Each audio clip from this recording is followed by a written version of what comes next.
Assalamualaikum warahmatullahi wabarakatuh. Hmm,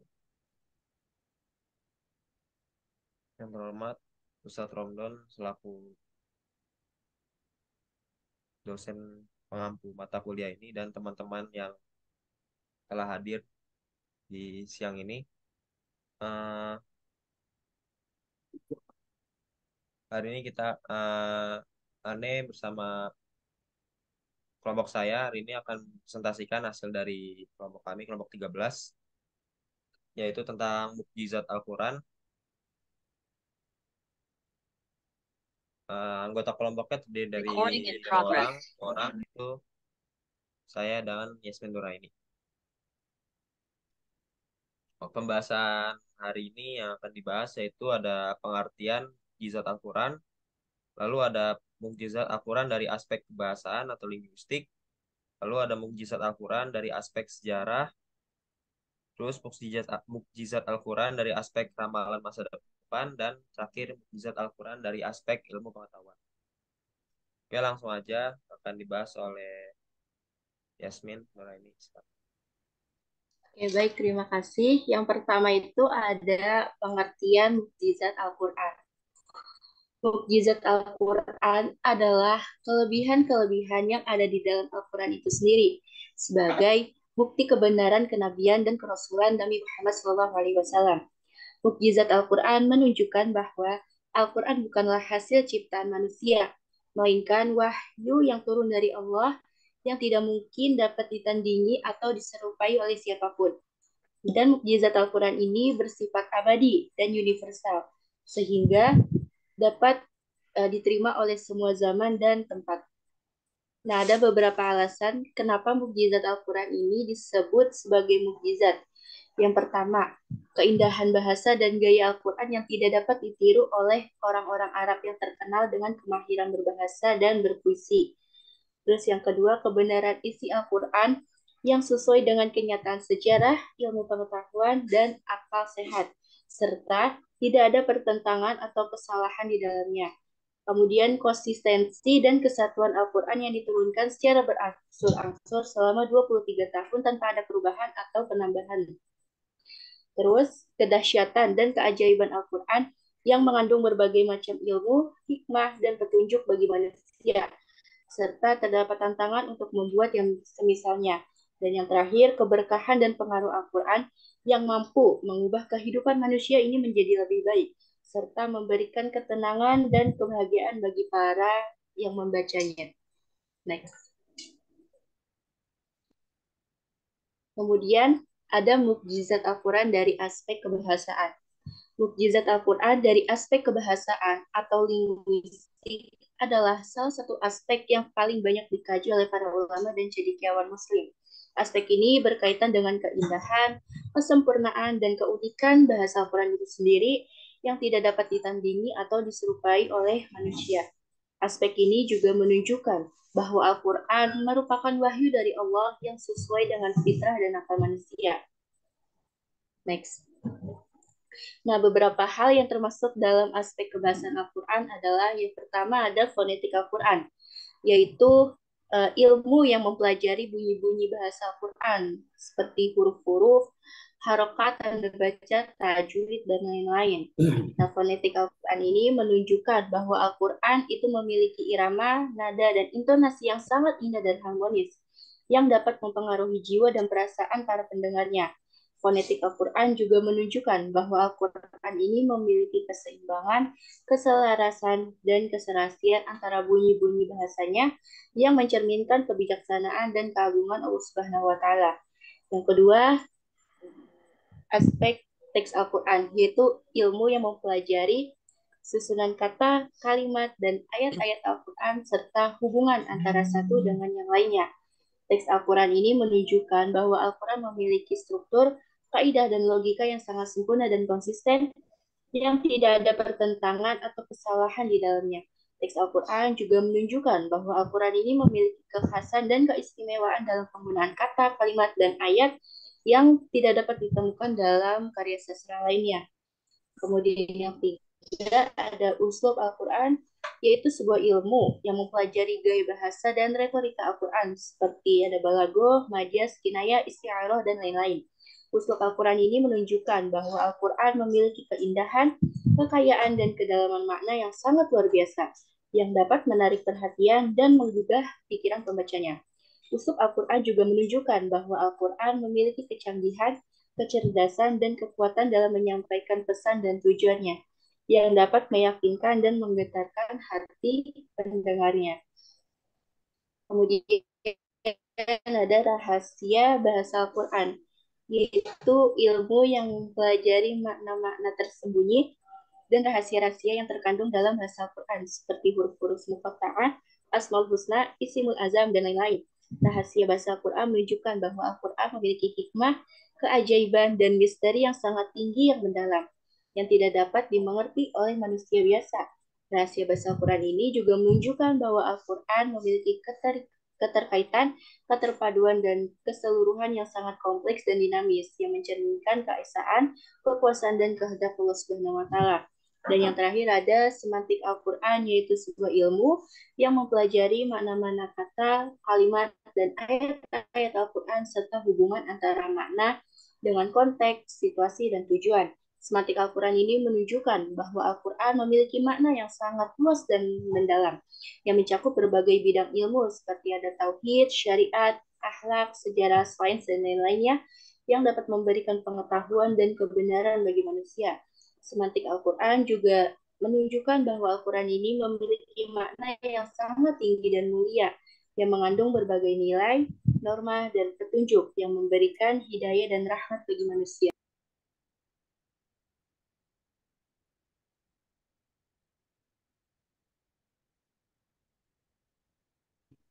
Kemudian ada mukjizat Al-Quran dari aspek sejarah. Mukjizat Al-Quran dari aspek sejarah adalah salah satu aspek yang menunjukkan bahwa Al-Quran adalah wahyu dari Allah yang memiliki pengetahuan yang tidak terbatas dan tidak terikat oleh ruang dan waktu.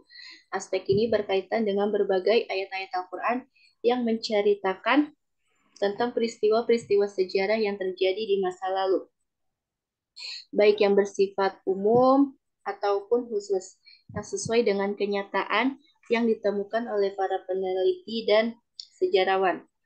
Nah, beberapa contoh ayat Al-Quran yang termasuk dalam aspek sejarah. Yang pertama ada ayat tentang Nabi Yusuf dan Raja Mesir yang termaktub dalam surat Yusuf ayat 43 sampai ayat 49. Nah, ayat ini yang menceritakan tentang mimpi Raja Mesir yang melihat 7 ekor sapi gemuk yang dimakan oleh 7 ekor sapi kurus. Dan 7 tangkai gandum hijau dimakan oleh 7 tangkai gandum yang kering. Nah, mimpi ini kemudian ditafsirkan oleh Nabi Yusuf yang menyatakan bahwa akan terjadi 7 tahun kemakmuran diikuti oleh 7 tahun kekeringan dan memberikan saran untuk menyimpan sebagian hasil panen di tahun-tahun baik untuk menghadapi tahun-tahun yang buruk. Terus yang kedua ada ayat tentang Nabi Ibrahim dan Nabi Lut yang termaktub dalam surat Al-Ankabut ayat 16 sampai 35, yang ayat ini menceritakan tentang kisah Nabi Ibrahim dan Nabi Lut yang berdakwah kepada kaumnya yang menyembah berhala dan melakukan perbuatan keji. Ayat ini juga menceritakan tentang hukuman yang ditimpakan oleh Allah kepada kaum Nabi Lut, yaitu kaum Sodom dan Gomorrah, yang dihancurkan dengan hujan batu dari langit. Peristiwa ini terjadi pada zaman kerajaan Babilonia sekitar abad ke-19 sebelum Masehi. Kemudian ada yang terakhir, ayat tentang Nabi Musa dan Fir'aun yang termaktub dalam surat Al-Qasas ayat 3 sampai 42, yang ayat ini menceritakan tentang kisah Nabi Musa dan Fir'aun yang merupakan penguasa Mesir yang sombong dan zalim. Ayat ini juga menceritakan tentang berbagai mukjizat yang ditunjukkan oleh Nabi Musa, seperti tongkat yang bisa berubah menjadi ular, tangan yang bisa bercahaya, dan belasan bencana yang menimpa Mesir. Ayat ini juga menceritakan tentang akhir hidup dari Fir'aun yang tenggelam di laut bersama tentaranya ketika mengajar Nabi Musa dan kaum Bani Israel. Selanjutnya akan dilanjutkan oleh Satmiko.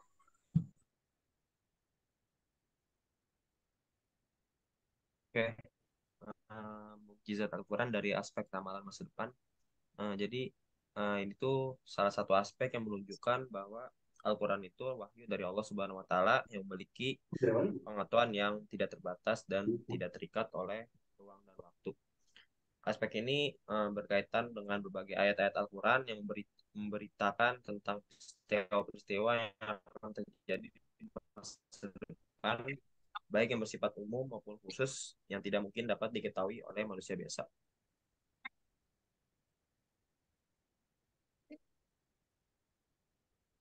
Gila, gila, gila. Nah, baik. Jadi kita bukan topik-topik kayak kita bukan topik di sebelah sini. Apakah dia mereka bisa ya? Kita akan Contoh Al-Quran yang termasuk dalam aspek ramalan masa depan, yaitu ayat tentang kemenangan Romawi atas Persia, terdapat dalam Quran surat Ar-Rum ayat 2-4, dan itu diturunkan pada tahun 615 Masehi, ketika Romawi Bizantium mengalami kekalahan besar dari Persia dan hampir runtuh. Ayat ini memberitakan bahwa Romawi akan bangkit kembali dan mengalahkan Persia dalam beberapa tahun mendatang. Peristiwa ini terjadi pada tahun 627 Masehi ketika Romawi berhasil memenangkan pertempuran di Nineveh dan merebut kembali wilayah-wilayah yang direbut oleh Persia. Ayat ini juga memberitakan bahwa kaum mukmin akan bergembira dengan kemenangan Romawi karena mereka memiliki agama yang sama, yaitu agama Samawi, Yahudi, dan Kristen. Lalu yang kedua ini ada ayat tentang penaklukan Mekah, terdapat di surat Al-Fat ayat 27. Jadi ayat ini turunkan pada tahun 628 Masehi, ketika Nabi Muhammad SAW bermimpi bahwa beliau dan para sahabat akan memasuki Masjidil Haram di Mekah dalam keadaan aman. Ayat ini memberitakan bahwa mimpi tersebut adalah benar dan akan terwujud dalam waktu dekat. Peristiwa ini terjadi pada tahun 630 Masehi ketika Nabi Muhammad SAW dan para sahabat berhasil menaklukkan. Lalu yang ketiga ini ada ayat tentang kehancuran Fir'aun dan tentaranya. Quran surat Yunus ayat 92. Jadi ini ayat ini turunkan pada tahun 621 Masehi ketika Nabi Muhammad SAW baru hijrah ke Madinah. Ayat ini memberitakan bahwa Allah Subhanahu wa taala akan menyelamatkan tubuh Firaun dari tenggelam di laut sebagai tanda bagi orang-orang yang datang sesudahnya. Peristiwa ini terjadi pada tahun 1898 Masehi ketika tubuh Firaun ditemukan oleh seorang arkeolog Prancis bernama Loret di lembah para raja di Mesir. Tubuh Firaun kemudian dipindahkan ke Museum Mesir di Kairo dan dapat dilihat oleh siapa saja hingga saat ini. Lalu di sini ada mukjizat Al-Quran dari aspek ilmu pengetahuan. Eh, jadi salah satu aspek yang menunjukkan bahwa Al-Quran adalah wahyu dari Allah SWT yang memiliki pengetahuan yang tidak terbatas dan tidak terikat oleh ruang dan waktu. Aspeknya berkaitan dengan berbagai ayat Al-Quran menyampaikan informasi ilmiah yang baru diketahui oleh manusia pada era modern dengan cara yang jelas dan tepat tanpa ada kesalahan atau ketidaksesuaian. Berapa contoh ayat Al-Quran yang termasuk dalam aspek ilmu pengetahuan? Yang pertama itu ayat tentang asal-usul kehidupan dari air, Quran surat Al-Anbiya ayat 30. Jadi ini ayat ini menyatakan bahwa seluruh makhluk hidup berasal dari air yang merupakan salah satu syarat utama kehidupan. Ayat ini sesuai dengan teori ilmiah yang menyebutkan bahwa kehidupan pertama kali muncul di laut dan bahwa semua organisme hidup mengandung air dalam tubuhnya.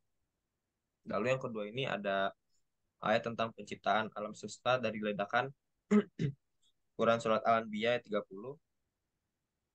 Ayat ini menyatakan bahwa langit dan bumi pada mulanya adalah suatu kesatuan, kemudian Allah SWT memisahkannya dengan kekuasaannya.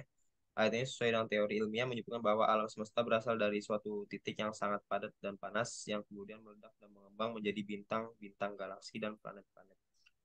Lalu yang ketiga ini ayat tentang perkembangan janin manusia dapat dari surat Al-Mu'minun ayat 12-14. yang menyatakan bahwa manusia diciptakan dari tanah, kemudian dari setetes mani, kemudian dari segumpal darah, kemudian dari segumpal daging, kemudian dari tulang, kemudian dari daging yang dilapisi tulang, kemudian disempurnakan bentuknya oleh Allah Subhanahu wa taala. Ayat ini sesuai dengan pengetahuan ilmiah menyebutkan bahwa janin manusia mengalami berbagai tahap perkembangan, mulai dari sel telur yang dibuahi oleh sperma hingga menjadi bayi yang siap dilahirkan. Oke, mungkin itu aja dari kelompok kami. Mungkin ada yang tanya, silakan.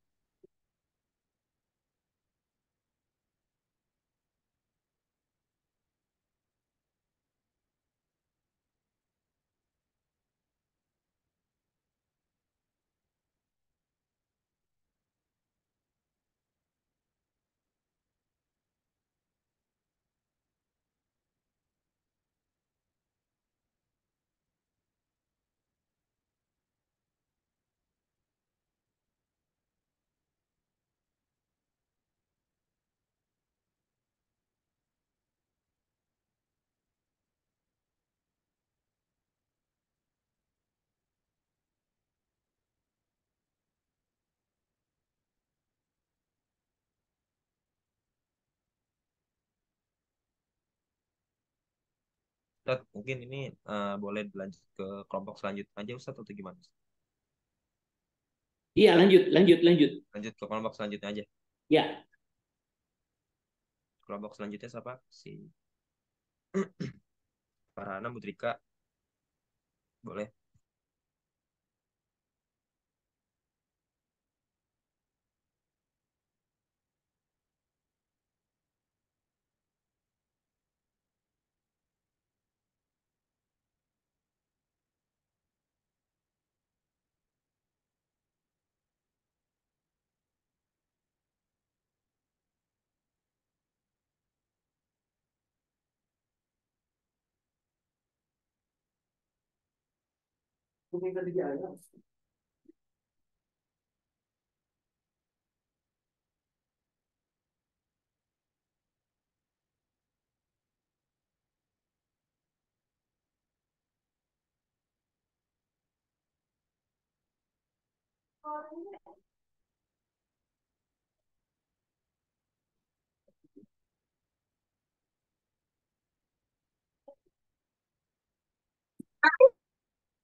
Ya, Bismillahirrahmanirrahim. Assalamualaikum warahmatullahi wabarakatuh.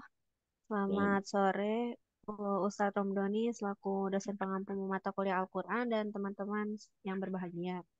Bismillahirrahmanirrahim. Kami dari kelompok 14 akan mempresentasikan materi yang berjudul Tafsir Al-Quran yang anggotakan itu yang yang berisi tentang pertama dan tafsir dan sejarah perkembangannya, yang kedua bentuk, metode dan corak tafsir, yang ketiga tafsir kitab-kitab tafsir berbahasa Indonesia. Dan kelompok B itu yang pertama ada Fajriani Juanda dan ada saya sendiri Farhana Istiamalia dan ada Murika Hasanah. Selanjutnya berikan akan saya. Oke, izin menjelaskan sebelumnya. Maaf jika off cam ya. Sini ada pengertian tafsir yang ada di dalam Al-Quran. Salah satu di antaranya adalah di dalam ayat 33 dari surat Al-Furqan. A'udzubillahi minasyaitonirrajim.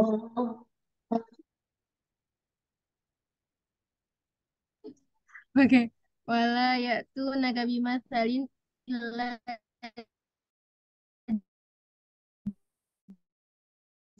jina, mereka orang-orang kafir itu tidak datang kepadamu atau membawa sesuatu yang aneh, melainkan kami datangkan kepadamu yang benar dan penjelasan yang paling tafsir kayak penjelasan gitu. Di next.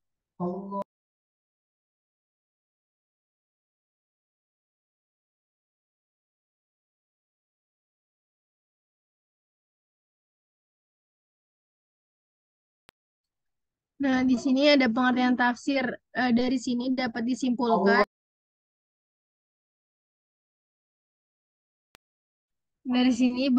dapat disimpulkan bahwa tafsir adalah menjelaskan dan menerangkan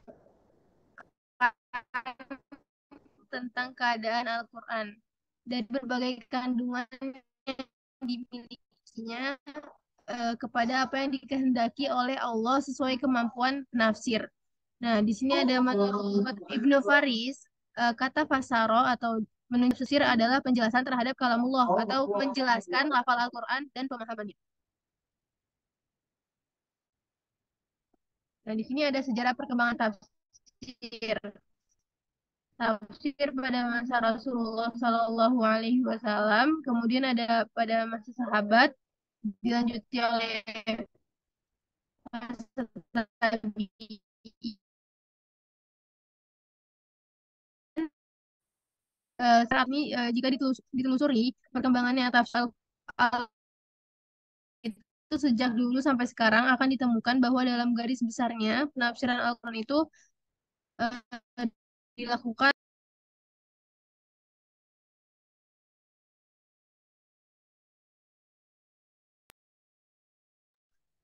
yaitu ada 4 metode. Yang pertama ada ijmali atau global, terus tahlili itu atau analisis, muqarrin perbandingan, dan maudhu'i yaitu tematik. Nah, Nabi dan para sahabat menafsirkan secara ijmali, tidak memberikan rincian yang memadai. Karena di dalamnya tafsiran mereka pada umumnya sukar menemukan uraian yang detail gitu. Karena itu tidak salah bila dikatakan bahwa metode ijmali merupakan metode tafsir Al-Quran yang mula-mulanya muncul. Kemudian pada masa Rasulullah, jadi diawali dengan pada masa Rasulullah itu Al-Quran turun berfungsi sebagai mubayyin, pemberi penjelasan, menjelaskan kepada para sahabat tentang arti dan kandungan Al-Quran, khususnya menyangkut ayat-ayat yang tidak difahami atau samar artinya. Hal ini gitu karena beliau adalah objek yang diberikan wahyu dan didatangkan dari Allah Subhanahu wa taala sebagaimana firman Allah Subhanahu wa taala dalam surat An-Nahl ayat ayat 44 yang berbunyi Allah Subhanahu wa taala berfirman bil bayyinati waz zubur wa anzalna ilaika dzikra litubayyina linnasi ma nuzila ilaihim wa la'allahum yatafakkarun, yang artinya itu boleh di next, yang artinya keterangan-keterangan atau mukjizat dan kitab-kitab dan kami turunkan kepadamu Al-Quran agar kamu menerangkan pada umat manusia apa yang telah diturunkan kepada mereka dan supaya mereka memikirkan. Itu Al-Quran. Kemudian maka tentunya semua penjelasan dan keterangan yang datang dari Rasul Shallallahu Alaihi Wasallam dengan sanad dan sahih adalah tidak diragukan lagi bahwa ia merupakan kebenaran yang wajib menjadi pegangan. Kemudian tafsir pada masa sahabat. Pada periode ini, para sahabat pada dasarnya telah dapat memahami Al-Quran secara global saja atas dasar pengetahuan mereka terhadap bahasa Arab sebagai bahasa pokok Al-Quran. Sedangkan pemahaman mereka secara detail atas nama Al-Quran eh, sekiranya itu masih memerlukan penjelasan lagi. Penafsiran sahabat terhadap Al-Quran senantiasa mengacu kepada inti dan kandungan Al-Quran, mengarah kepada penjelasan makna yang dikehendaki dan hukum-hukum yang terkandung dalam ayat serta menggambarkan makna yang tinggi jika kesemuanya itu ditemukan dari ayat-ayat yang berisi nasihat, petunjuk, kisah-kisah agamis, penuturan tentang keadaan umat terdahulu. Nah, untuk semuanya itu, para sahabat banyak merujuk kepada pengetahuan mereka tentang sebab-sebab turunnya ayat dan peristiwa-peristiwa apa saja yang menjadi sebab turunnya ayat tersebut. Oleh karenanya, maka mereka tidak mengkaji segi nahwu, i'rab, dan macam-macam balaghah, yaitu ilmu ma'ani, bayan, dan badinya, serta majaz atau kinayah. Kemudian pada masa tabi'in, Nah, jika kita menyebut ahli tafsir dari golongan tabi'in, sesungguhnya jumlah mereka amat banyak gitu. Nah, lebih banyak dari para sahabat, di mana jumlah mereka hanya sekitar 10 orang saja gitu, para sahabat. Nah, di sini di masa tabi'in itu banyak sekali ahli-ahli tafsir. Kemudian, sebagaimana yang telah disebutkan oleh Imam As-Suyuti dalam kitabnya Al-Itqan, serta telah penyusun sebutkan di muka nama-nama mereka. Di kalangan tabi'in ini banyak ahli tafsir dan kemasyhuran mereka yang semakin bertambah luas, di mana banyak tokoh penting muncul di kalangan mereka yang telah memberikan sumbangan besar dalam penafsiran Al-Quran. Sehingga sebagian besar pendapat ahli tafsir adalah hasil tukilan dari mereka. Kemudian yang pada uh, tafsir pada masa kontemporer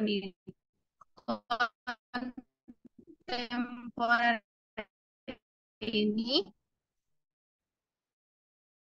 ialah tafsir atau penjelasan ayat Al-Quran yang disesuaikan dengan kondisi kekinian atau saat ini. Maksudnya itu eh, di kondisi yang sejalan dengan pengertian Bi al-Matsur, at-tafsir bi Ra'i, dan tafsir Isyari. Yang pertama itu tafsir bi al-Matsur. Dinamai dengan nama ini karena dalam melakukan penafsiran, seorang mufassir menelusuri jejak atau peninggalan masa lalu dari generasi sebelumnya terus sampai kepada Nabi Shallallahu Alaihi Wasallam. Menurut Al-Zarkasi, istilah tafsir bi al-Maksur merupakan gabungan dari 3 fakta tafsir, bi dan al-Maksur. Secara bahasa berarti dengan, sedangkan al-Maksur berarti ungkapan yang dinukil. Sedangkan secara etimologis, pengertian tafsir bi al-Maksur, tafsir yang berpegang kepada riwayat yang sahih, yaitu menafsirkan Al-Quran dengan Al-Quran atau dengan sunnah karena ia berfungsi menjelaskan kitab Allah, atau dengan apa yang dikatakan oleh tokoh-tokoh besar tabi'in, karena pada umumnya mereka menerima dari para sahabat. Adapun contoh-contoh tafsir yang menggunakan dengan bentuk tafsir bi al-Maksur yang terkenal antara lain ada tafsir Ibnu Jarir ad-Dararul Maksur, fit tafsiri bil Maksur, karya Jalaluddin As-Sayuti, dan sebagainya. Mungkin teman-teman bisa lihat di PPT. Boleh di next.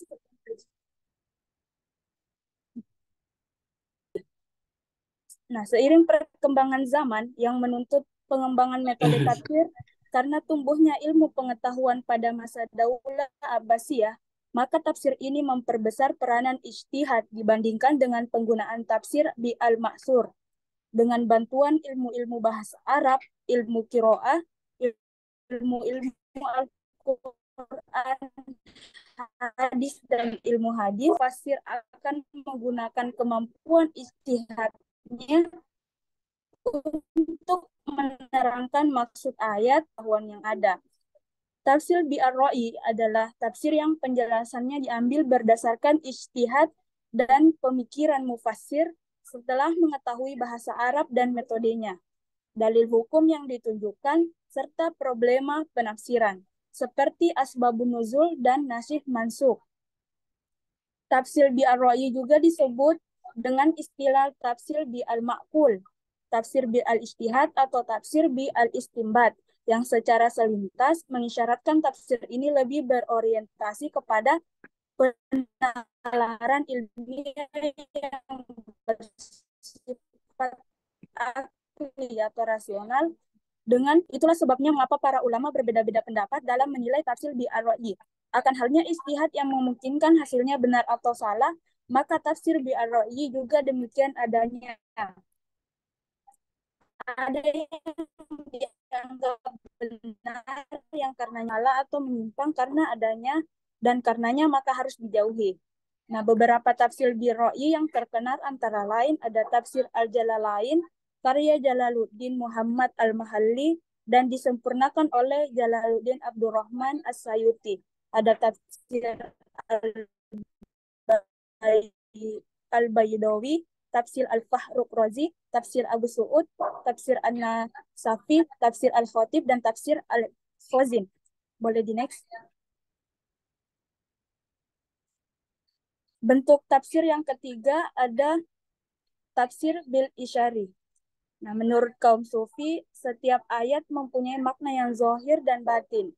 Yang zahir adalah yang segera mudah dipahami oleh akal pikiran, sedangkan yang batin adalah yang isyarat-isyarat yang tersembunyi di balik itu yang hanya dapat diketahui oleh ahlinya. Isyarat-isyarat kudus yang terdapat di balik ungkapan-ungkapan Al-Quran inilah yang akan tercurah ke dalam hati dari limpahan gaib pengetahuan yang dibawa ayat-ayat. Itulah yang biasa disebut tafsir isyari. Tafsir berdasarkan intuisi atau bisikan batin. Adapun contoh bentuk penafsiran secara isyari antara lain pada ayat surah Al-Baqarah ayat 67 yang berbunyi Bismillahirrahmanirrahim. Innallaha ya'murukum an tadhbahu baqarah, yang artinya sesungguhnya Allah menyuruh kamu menyembelih seekor sapi betina. Tetapi dalam tafsir isyari diberi makna dengan sesungguhnya Allah menyuruh kamu menyembelih nafsu hewannya. Nah, kemudian ada beberapa karya tafsir isyari yang terkenal antara lain tafsir An-Naisaburi, tafsir Al-Alusi, dan tafsir At-Tastari. Boleh di next.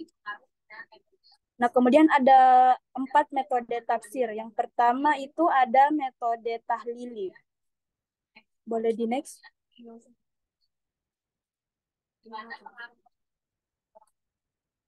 Jadi metode tafsir tahlili juga disebut dengan metode analisis atau suatu metode tafsir yang bermaksud menjelaskan kandungan ayat-ayat Al-Quran dari seluruh aspeknya. Di dalam tafsirnya, penafsir mengikuti runtutan ayat sebagaimana yang tersusun di dalam mushaf. Penafsiran memulai uraiannya dengan mengemukakan arti kosakata diikuti dengan penjelasan mengenai arti global ayat. Ia juga mengemukakan munasabah atau korelasi ayat-ayat serta menjelaskan hubungan maksud ayat-ayat tersebut satu sama lain. Begitu pula penafsiran ayat sebagaimana yang tersusun dalam mushaf. Penafsiran memulai urainya dengan mengemukakan arti kosakata, diikuti penjelasan mengenai arti global ayat. Metode tahlili ini kebanyakan dipergunakan para ulama-ulama masa klasik dan pertengahan. Di antara mereka, sebagian mengikuti pola pembahasan secara lebar atau itnab, sebagian mengikuti pola singkat atau ijaz, dan sebagian mengikuti pola secukupnya musawah. Mereka sama-sama menafsirkan Al-Quran dengan menggunakan metode tahlili, namun dengan corak yang berbeda. Nah, ada beberapa contoh kitab tafsir yang menggunakan metode tahlili, antara lain ada Al-Jami' li Ahkam Al-Quran, karangan Syekh Imam Al-Qurtubi, ada Jami' Al-Bayan Al-Takwil Al-Quran, karangan Ibnu Jarir Al-Tabari, dan ada Tafsir Al-Quran Al-Azim, karangan Al-Hafiz Iman Al-Din Abi Al-Fida Ismail Bil Kathir Al-Quraisy Al-Danashki. Boleh di next. Metode selanjutnya ada metode ijmali. Jadi metode tafsir ijmali merupakan suatu metode tafsir yang menafsirkan ayat-ayat Al-Quran dengan cara mengemukakan makna global. Di dalam sistematis uraiannya, penafsir akan membahas ayat demi ayat sesuai dengan susunan ayat di dalam mushaf. Kemudian mengemukakan makna global yang dimaksud oleh ayat tersebut. Menurut Asy-Syibarsi, sebagaimana yang telah dikutip oleh Badri Hairuman, mendefinisikan bahwa metode tafsir ijmali adalah sebagai cara menafsirkan Al-Quran dengan mengetengahkan beberapa persoalan, maksud dan tujuan yang menjadi kandungan ayat-ayat Al-Quran. Dengan metode ini, mufassir menjelaskan makna ayat-ayat Al-Quran secara garis besar, sistematika mengikuti urutan surah-surah Al-Quran dalam mushaf Utsmani. sehingga makna-makna dapat saling berhubungan. Dalam menyajikan makna-makna ini, mufassir menggunakan ungkapan-ungkapan yang diambil dari Al-Quran sendiri dengan menambahkan kata-kata atau kalimat-kalimat penghubung, sehingga memberi kemudahan kepada pembaca untuk memahaminya. Nah, di antara kitab-kitab tafsir yang menggunakan metode ijmali adalah ada tafsir Al-Jalalain karya Jalal al-Din al-Suyuti dan Jalal al-Din al-Mahalli. Dan ada tafsir Al-Mukhtasar karya Komite Ulama atau produk Majelis Tinggi Urusan Umat Islam. Boleh di next? Nah, metode selanjutnya ada metode Muqorrin. Nah, metode tafsir Muqorrin ini merupakan mengemukakan penafsiran ayat-ayat Al-Quran yang ditulis oleh sejumlah para mufassir. Di sini seorang mufassir menghimpun sejumlah ayat-ayat Al-Quran, kemudian ia mengkaji dan meneliti penafsiran sejumlah mufassir mengenai ayat tersebut melalui kitab-kitab tafsir mereka. Apakah mereka itu generasi dari mufassir salaf maupun khalaf, dan apakah tafsir mereka itu tafsir bi al-ma'thur atau tafsir bil ar-ra'i. Kemudian ia menjelaskan bahwa di antara mereka ada yang corak penafsirannya ditentukan oleh disiplin ilmu yang dikuasainya. Jadi metode tafsir Muqorrin merupakan metode tafsir Muqorrin adalah menafsirkan sekelompok ayat Al-Quran dengan cara membandingkan antara ayat dengan ayat atau antara ayat dengan hadis, atau antara pendapat ulama-ulama tafsir dengan menonjolkan aspek-aspek perbedaan ayat tertentu dari objek yang dibandingkan tersebut. Adapun kitab-kitab tafsir yang menggunakan metode Muqorrin ada kitab Durat Al-Tanzil wa Qurrat Al-Takwil, Mutiara Al-Quran dan Kesejukan Al-Takwil, karya Al-Khatib Al-Iskafi. Dan ada kitab Al-Burhan fi Tajwid Mutasyabihah Al-Quran atau bukti kebenaran dalam pengarahan ayat-ayat Mutasyabihah Al-Quran, karangan Taj Al-Qaro Al-Kirmani. Boleh di next?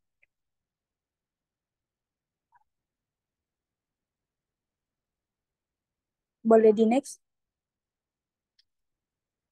Afwan. Jadi metode selanjutnya ada metode Maudu'i.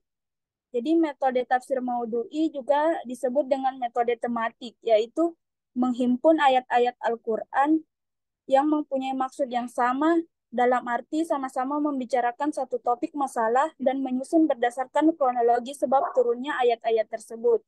Kemudian penafsir mulai memberikan keterangan dan menjelaskan serta mengambil kesimpulan. Secara khusus, penafsir melakukan studi tafsirnya ini dengan metode Maudu'i, di mana ia melihat ayat-ayat tersebut dari seluruh seginya dan melakukan analisis berdasarkan ilmu yang benar yang digunakan oleh pembahas untuk menjelaskan pokok permasalahan, sehingga ia dapat memahami permasalahan dengan mudah dan betul-betul menguasainya, sehingga memungkinkan baginya untuk memahami maksud yang terdalam dan dapat menolak dengan segala kritik. Nah, kelebihan tafsir Maudu'i adalah yang pertama itu ia berusaha memahami ayat-ayat Al-Quran sebagai satu kesatuan sehingga memungkinkan memperoleh pemahaman yang komprehensif dan utuh tentang suatu konsep dari Al-Quran. Yang kedua, bersifat praktis sehingga bisa langsung dimanfaatkan oleh masyarakat. Nah, di antara kitab-kitab yang disusun dengan model tematik, ada kitab Al-Insan fi Al-Quran, Al-Mar'ah fi Al-Quran, karya Mahmud Abbas Al-Aqad, dan di Indonesia seperti karya Wawasan Al-Quran, karya Quraish Shihab. Juga ensiklopedia Al-Quran, karya Dawan Raharjo dinilai menggunakan model tematik. Boleh di next? Nah, selanjutnya ada corak-corak tafsir. Corak yang pertama itu ada corak fikih. Boleh di next? Nah, tafsir corak fikih ini merupakan tafsir yang bernuansa fikih. Banyak penjelasan-penjelasan atau penafsiran-penafsiran hukum di dalamnya. Biasanya mufassirnya adalah ulama fikih yang berusaha menafsirkan ayat-ayat Al-Quran yang terkait dengan hukum. Maka biasanya pembahasan tafsir ini relatif panjang. Cikal bakal tafsir ini sudah ada sejak munculnya tafsir bil masyhur, yaitu penafsiran yang menggunakan riwayat-riwayat dari Nabi, juga hasil ijtihad sahabat. Tafsir corak fikih ini kemudian semakin berkembang terutama setelah lahirnya mazhab-mazhab fikih. Karena dalam perkembangan selanjutnya, ulama dengan masa fikih tertentu menafsirkan Al-Quran sesuai dengan teori istibat hukum mazhabnya. Di antara contoh dari kitab ini adalah Ahkam Al-Quran kayak karya Abu Bakar Ahmad Ibnu Ali Al-Razi atau Al-Jasas. Corak yang kedua ada corak sufi. Nah, tafsir corak sufi ditulis oleh para sufi sendiri. Tafsir ini juga terbagi menjadi dua kelompok, yaitu tafsir sufi nazari dan tafsir sufi isyarif. Tafsir sufi nazari berpendapat bahwa pengertian yang dikehendaki adalah pengertian batin, bukan pengertian secara harfiah. Model penafsiran ini sering menggunakan takwil, sedangkan tafsir isyari adalah tafsir yang berusaha menjelaskan ayat-ayat Al-Quran dengan isyarat-isyarat tersembunyi yang menurut para sufi hanya diketahui oleh mereka ketika mereka melakukan suluk. Menurut Al-Farmawi, tafsir ini bisa diterima apabila tidak bertentangan dengan zahir ayat jika berpendapat syahid syar'i yang menguatkannya, tidak bertentangan dengan syariat dan akal sehat, serta jika mufassirnya tidak menganggap bahwa tafsirannya adalah yang paling benar. Adapun contoh tafsir yang menggunakan corak sufi adalah tafsir Al-Quran Al-Azim karya Muhammad Sahal Ibnu Abdillah Ibnu Yusuf Ibnu Abdillah Al-Tusturi. Boleh di next? Nah, corak yang ketiga ada corak falsafi. Tafsir corak falsafi ini merupakan tafsir ayat-ayat Al-Quran yang dikaitkan dengan bahasan-bahasan filsafat, baik oleh yang menerima filsafat seperti Ibnu Sina maupun yang menolaknya. Penulisan tafsir falsafi oleh golongan yang menilai filsafat bukan merupakan produk tafsir yang utuh. Penafsiran atas semua ayat-ayat Al-Quran, akan tetapi hanya beberapa ayat saja yang berkaitan dengan teori-teori filsafat mereka. Sedangkan penulisan tafsir oleh golongan yang menolak filsafat, ada yang menulis dalam satu kitab tafsir yang utuh. Ada pula yang termuat dalam karya-karya lain. Di antara yang menerima filsafat adalah seperti Ibnu Rushd dengan karyanya Tahafut, Al-Tahafut, dan contoh yang menolak adalah seperti Imam Al-Ghazali dengan karya Tahafut Al-Falasifah serta Fakhruddin Ar-Razi dengan karyanya Mahatib Al-Ghaib. Corak yang keempat ada corak ilmi. Tafsir dengan corak ilmi ini merupakan penafsiran terhadap ayat-ayat Al-Quran yang berhubungan dengan ilmu pengetahuan atau usaha musafir untuk menghubungkan ayat-ayat Al-Quran dengan penemuan-penemuan ilmiah yang tujuannya adalah mengungkapkan kemukjizatan Al-Quran. Dengan demikian, mufassir akan menggunakan teori-teori ilmiah sains. Nah, adapun contoh kitab-kitab tafsir yang bercorak ilmi adalah ada Al-Ghiza wal Al-Dawa karya Jama' al-Din Al-Fandi, Al-Quran wa Ilmu Al-Hadith, Al-Quran dan Ilmu Pengetahuan Modern karya Abdul Ar-Razak Naufal, dan Tafsir Al-Ilmi li Ayat Al-Kauniyah fi Al-Quran Al-Karim karya Hanafi Ahmad. Boleh di next?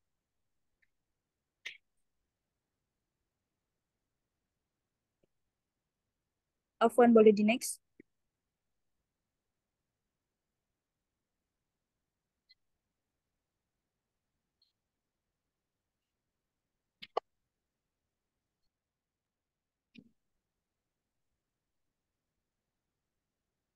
Selanjutnya ada corak adabi ijtima.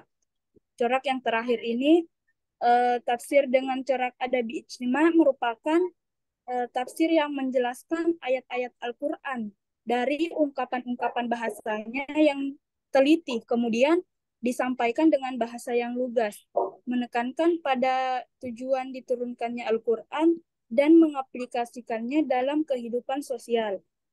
Cara pembahasan dalam tafsir ini tidaklah mendominasikan aspek kebahasaan, namun lebih banyak mengeksplor bagaimana hubungan ayat-ayat Al-Quran dengan realitas sosial kemasyarakatan, sehingga diharapkan dapat membantu menjadi problem solving dalam persoalan masyarakat. Dalam proses ini, mufassir akan mendiagnosa persoalan-persoalan umat yang kemudian dicarikan jalan keluar berdasarkan ayat-ayat Al-Quran.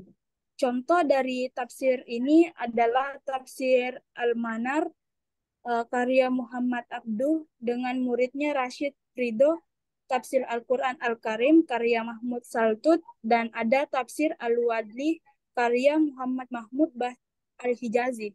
Mungkin selanjutnya akan disampaikan oleh teman saya.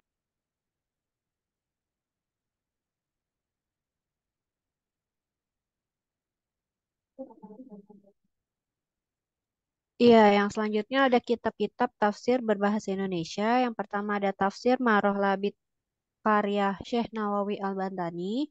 Yang kedua ada tafsir Al-Furqan karya Ahmad Hasan. Yang ketiga tafsir Quran Karim karya Mahmud Yunus. Yang keempat tafsir Rahmat oleh Haji Omar Bakri. Yang kelima tafsir Al-Azhar karya Haji Abdul Malik Karim Amrullah atau Hamka. Yang terakhir ada tafsir Quranul Karim An-Nur karya TM Hasbi Asyidiki. Oke, yang pertama itu Maroh Labid karya Syekh Nawawi Al-Bantani. Kitab tafsir Maroh Labid ditulis lengkap 30 juz dan ditulis berbahasa Arab. Kitab tafsir Maroh Labid ditulis seperti Al-Quran berurutan sistematis dimulai dari surat Al-Fatihah hingga surat An-Nas. Teknis penulisan tafsir Maroh Labid dimulai dengan penulisan ayat demi ayat. Penulisan ayat tidak menggunakan nomor ataupun tanda baca ayat. Terus adapun pemisah antara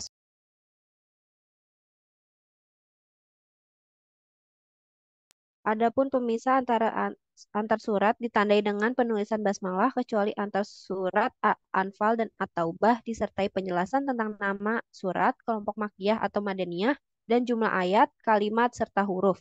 Pada surat-surat tertentu yang masih diperselisihkan makkiyah atau madaniyah, Syekh Nawawi selalu menuliskan keduanya sekaligus, makkiyah atau madaniyah. Selanjutnya, tafsir Marah Labid dalam metode penulisannya merupakan tafsir ijmali karena ketika Syekh Nawawi menafsirkan sebuah ayat, beliau juga menjelaskan dengan ringkas dan padat. Namun tafsir ini juga terkadang menafsirkan lebih rinci dari berbagai aspek seperti asbabun nuzul, qiraat, kosakata, riwayat-riwayat, dan pendapat para ulama. Sehingga tafsir ini juga bisa disebut dengan tahlili.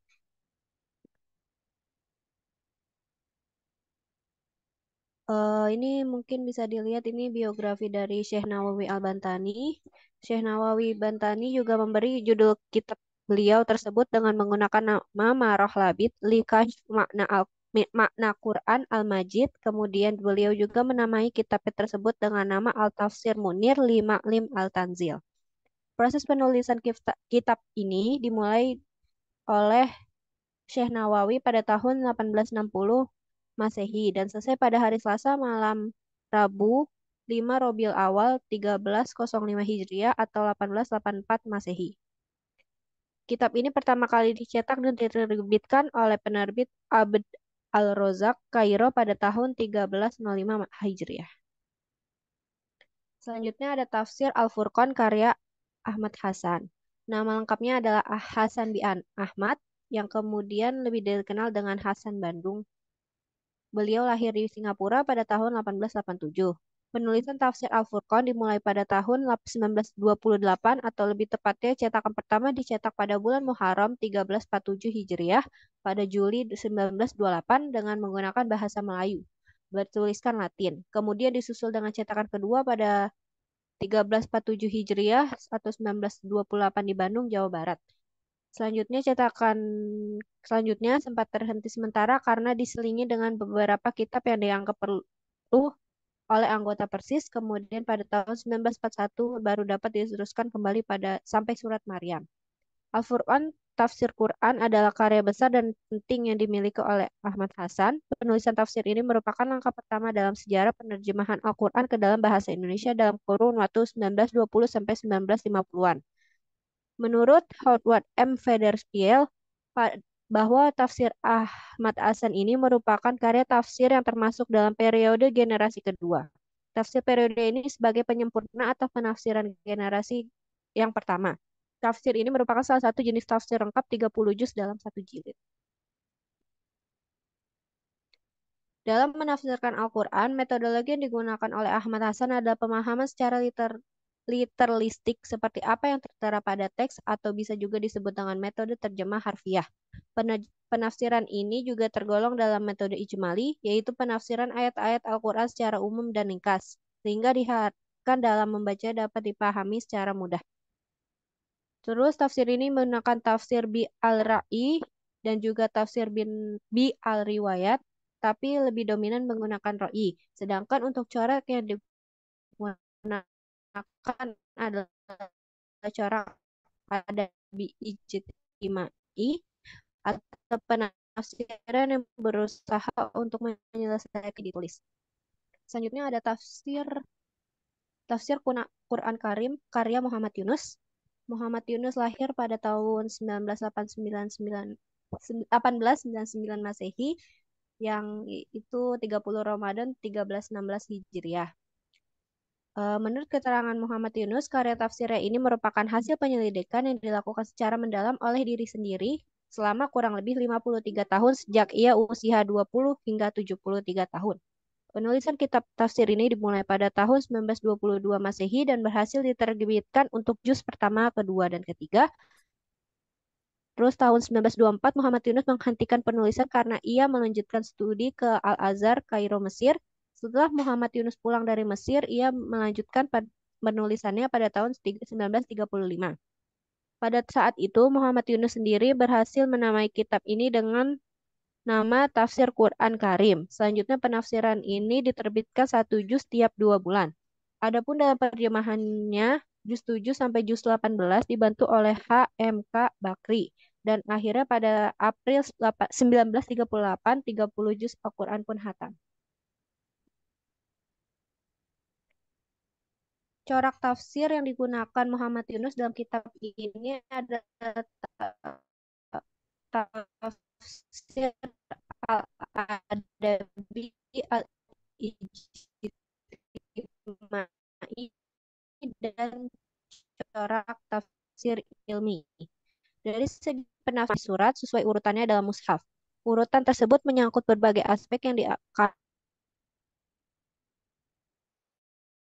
kalimat, latar belakang, turunnya ayat, dan ketinggalan pendapat-pendapat yang berkenaan dengan tafsir ayat-ayat tersebut, baik yang disampaikan oleh Nabi, sahabat, para tabi'in, maupun ahli tafsir lainnya.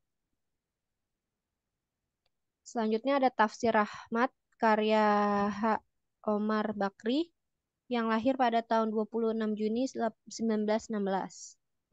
Pada tahun 1981, Omar Bakri berhasil menyusun kitab tafsir berjudul Tafsir Rahmat yang menambah daftar karya tafsir Nusantara. Kitab ini terbit pertama kali pada tahun 1981 dan lengkap menafsirkan Al-Quran hingga 30 juz. Omar Bakri menamakan tafsirnya dengan nama Tafsir Rahmat karena sesuai dengan tujuan diturunkannya Al-Quran sebagai rahmat bagi alam semesta. Tafsir Ahmad mempunyai 2 keistimewaan. Yang pertama itu karyanya menggunakan bahasa Indonesia modern dan lebih memperhatikan perkembangan zaman daripada tafsir-tafsir yang lebih tua. Yang kedua menekankan bahasanya pada kesesuaian Al-Quran dengan perkembangan teknologi. Tafsir ini merupakan bagian dari rangkaian tafsir-tafsir berbahasa Indonesia yang ditulis pada fase awal perkembangan Islam di era kemerdekaan Indonesia. Oleh karena itu, tafsir ini menjadi khazanah yang perlu diapresiasi. Tafsir ini hanya berisi penjelasan yang global atau ijmali, yang dari segi tampilan hanya menyisipkan tafsir dalam catatan-catatan kaki. Tafsir global yang dikemas dalam bentuk catatan kaki ini menjadi ciri khas tafsir-tafsir generasi awal berbahasa Indonesia. Faktor penyebab kemunculan gaya penulisan ini adalah memang dalam fase awal, kaum muslimin Indonesia juga membutuhkan penafsiran yang tidak panjang dan berbelit-belit, seperti halnya juga tafsir karya Muhammad Yunus. Selanjutnya tafsir Al-Azhar karya Hamka.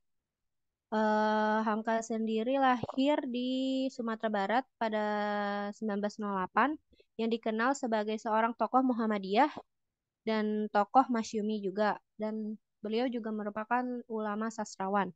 Kitab Tafsir Al-Azhar adalah salah satu karya Buya Hamka dari sekian banyak karya-karyanya. Karya ini berasal dari ceramah atau kuliah subuh yang disampaikan oleh Hamka di Masjid Agung Al-Azhar sejak tahun 1959.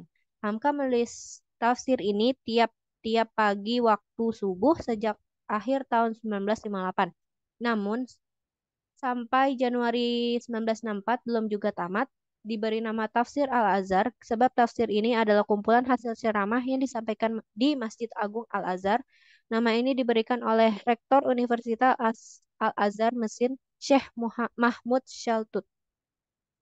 Buku tafsir yang menjadi karya masterpiece Hamka adalah Tafsir Al-Azhar. Hingga hari ini masih dicetak dan diterbitkan, serta harus dicetak ulang dalam buku yang berjilid-jilid. Jika dilihat dari berbagai macam corak tafsir yang ada dan berkembang hingga saat ini, Tafsir Al-Azhar dapat dimasukkan ke dalam corak tafsir adab ijtimai. Sebagaimana tafsir Asy-Sya'rawi, yaitu menafsirkan ayat-ayat Al-Quran sesuai dengan kondisi sosial dan budaya masyarakat pada waktu itu agar petunjuk-petunjuk dari Al-Quran mudah dipahami dan diamalkan oleh semua golongan masyarakat.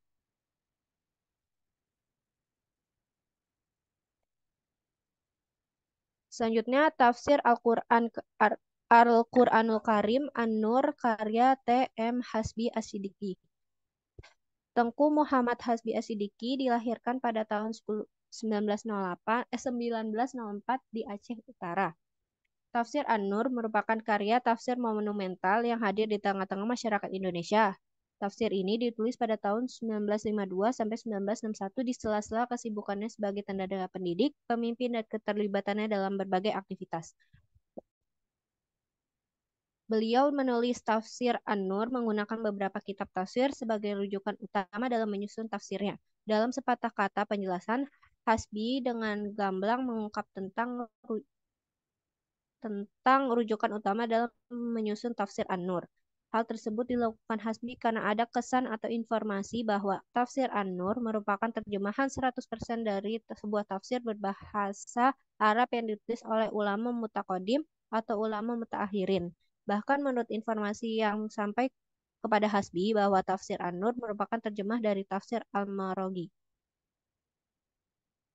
Terus tafsir Al-Bayan merupakan hasil karya kedua yang dikarang oleh T.M. Hasbi As-Siddiqi dalam bidang penafsiran Al-Quran setelah karyanya yang pertama, Tafsir An-Nur, yang diterbitkan pada tahun 1956. Penyusunan Tafsir Al-Bayan Penyusunan Tafsir Al-Bayan oleh Hasbi selain bertujuan untuk melengkapi sistem terjemahan dalam Tafsir An-Nur juga bertujuan untuk meluruskan kembali terjemahan-terjemahan Al-Quran yang telah beredar pada masanya. Dia mendapati bahwa terjemahan-terjemahan Al-Quran yang beredar di tengah-tengah masyarakat perlu dikaji dan ditinjau kembali dan disempurnakan. Karya kedua ini merupakan terjemahan dan tafsir Al-Quran dalam bahasa Indonesia yang diperkirakan dihasilkan oleh pengarang pada awal tahun 1960-an, yang cetakan pertama itu pada tahun 1977 melalui terbitan Al-Ma'arif Bandung. Al-Bayan dinamakan oleh pengarang adalah bermaksud sebagai suatu penjelasan tentang makna-makna Al-Quran dan suatu terjemahan ringkas. Dengan demikian, maka tafsir Al-Bayan lebih didominasi oleh terjemahan Al-Quran berdasarkan lafal dan maknanya. Metode tafsir Al-Bayan yang digunakan oleh Hasbi dalam karya tafsirnya ini menggunakan metode ijmali. Mungkin dikembalikan ke moderator.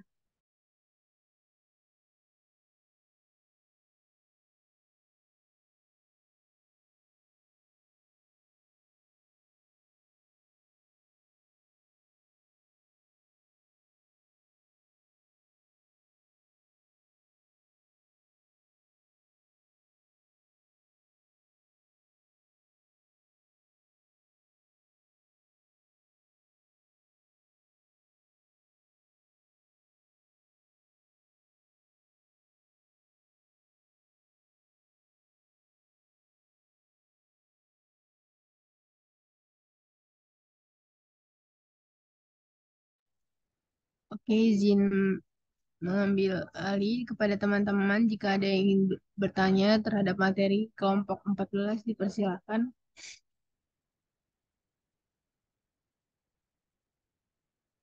Pada Aji dipersilakan. Iya, makasih Mbak Drika atas kesempatannya. Izin bertanya ya, itu di materi corak sufi, kan ada tafsir Sufi Nazari ya. Di tafsir tersebut berpendapat bahwa pengertian yang dikendaki adalah pengertian batin ya, bukan pengertian secara harfiah, dan model penafsiran ini sering menggunakan takwil. Bisa dijelasin nggak takwil itu apa? Soalnya saya belum paham. Syukron. Terima kasih juga atas pertanyaannya. Izin untuk menampung pertanyaan terlebih dahulu jika dari teman-teman. Ya, dari para Anjali, disilakan. Ya, terima kasih atas kesempatannya. Izin bertanya, tadi di pembahasan mana lupa ada yang dijelasin kalau misalnya itu ada penafsiran eh, Al-Quran dengan Al-Quran, Al-Quran dengan hadis, Al-Quran dengan para sahabat gitu. Itu boleh dicontohin nggak kayak gimana? Contoh penafsiran Al-Quran dengan Al-Quran, Al-Quran dengan hadis dan segala macam. Mungkin itu aja. Terima kasih.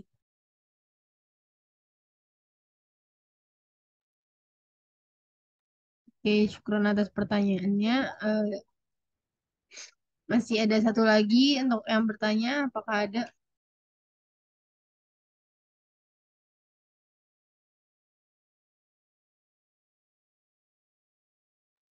Jika tidak, mungkin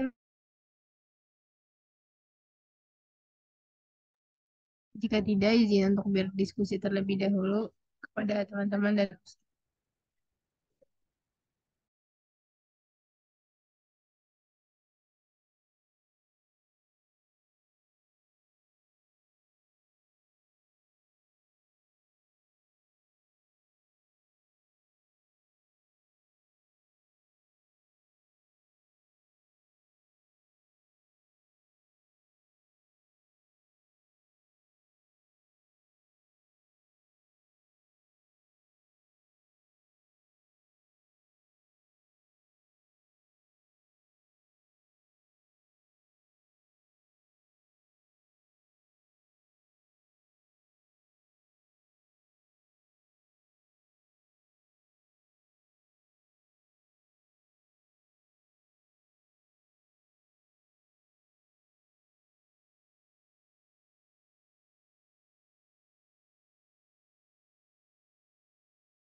izin menjelaskan tentang takwil ya dari pertanyaan dari Aji.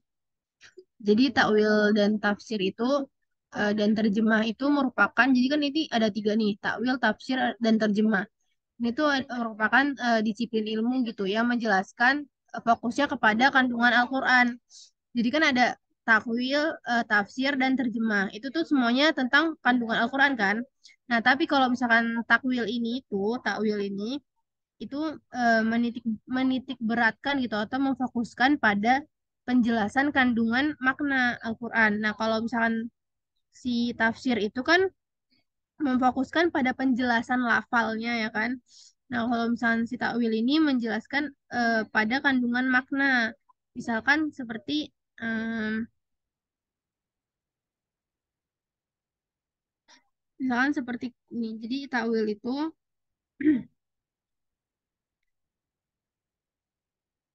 seperti kayak merujuk gitu kembali. Nah, terus kemudian takwil juga di sini berarti memalingkan suatu lafal yang maknanya zohir gitu kepada makna yang tidak zahir dan juga dikandung oleh lafal tersebut yang terkandung dalam Al-Quran dan Sunnah Nabi Shallallahu Alaihi Wasallam. Mungkin contohnya seperti ini ya.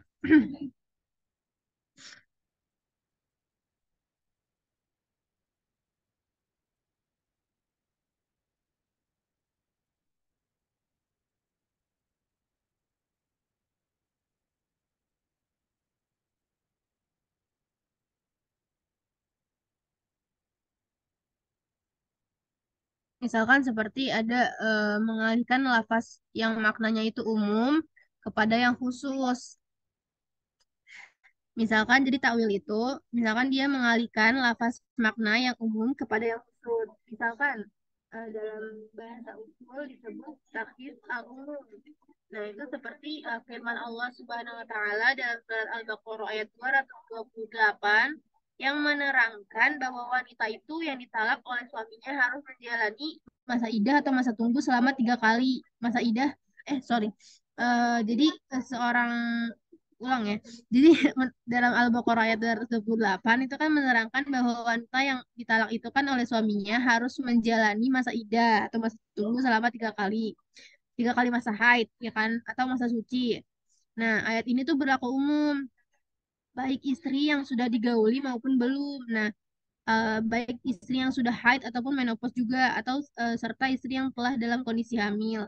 Nah, kemudian ayat ini ditakwilkan lah gitulah sebutannya dengan takwil yang umum, taksis umum gitu. Dengan ayat lain dalam Al-Quran, Al-Ahzab ayat 49 yang menerangkan bahwa wanita yang belum digauli tidak memiliki masa iddah. Jadi di sini ada penghususan lain gitu. Kan kalau di Al-Quran Al-Baqarah 228 kan kayak dijelaskan untuk wanita. Terus kalau wanita yang digauli dalam Al-Ahzab ayat 49. Mungkin juga bisa apa ya? Bisa nyambung dengan pertanyaan Farah Anjeli tadi gitu, bahwa Al-Quran dengan Al-Quran itu eh, penjelasannya berhubungan seperti itu. Misalkan di dalam surat Al-Baqarah tadi kan dijelaskan secara umumnya. Nah, maka di dalam surat Al-Ahzab dijelaskanlah bahwa wanita yang belum digauli itu tidak memiliki masa iddah. Nah, terus kalau misalkan takwil ini sendiri itu apa?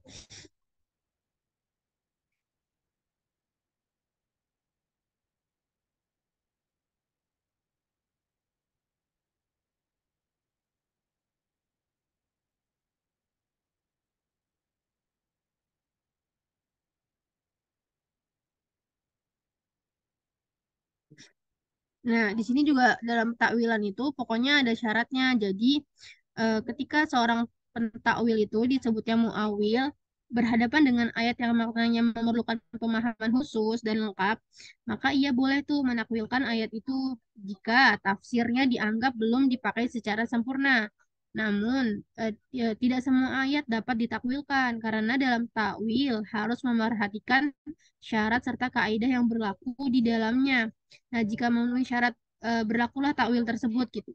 Namun jika ternyata syaratnya tidak terpenuhi, maka mengalihkan lafaz kepada suatu makna tidak boleh dilakukan karena bertentangan dengan maksud ayat itu sendiri. Jadi dalam takwil itu juga tidak boleh sembarangan gitu. Karena ini kan berhubungan dengan ayat suci Al-Quran. Dari situ apa sudah terjawab, Aji?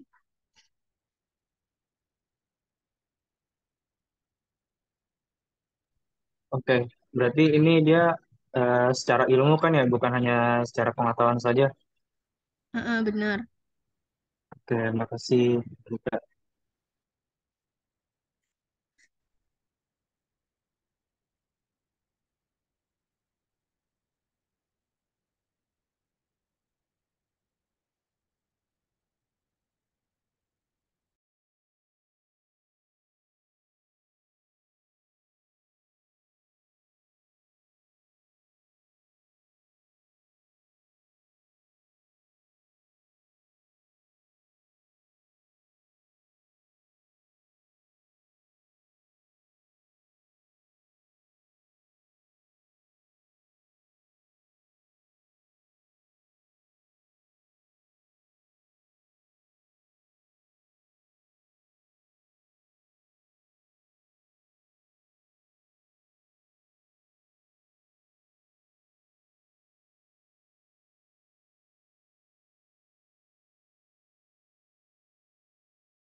Iya, bagaimana?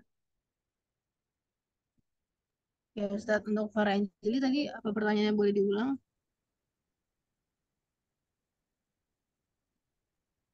Iya, mau minta contohnya penafsiran Al-Quran dengan Al-Quran, Al-Quran dengan hadis, dan Al-Quran dengan sahabat, perkataan sahabat gitu. Contohnya. Iya, contohnya.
Oke, izin menjawab pertanyaan dari Pak Ranjili. Jadi di sini contohnya tafsir Al-Quran dengan Al-Quran atau ayat dengan ayat firman Allah Subhanahu Wa Taala.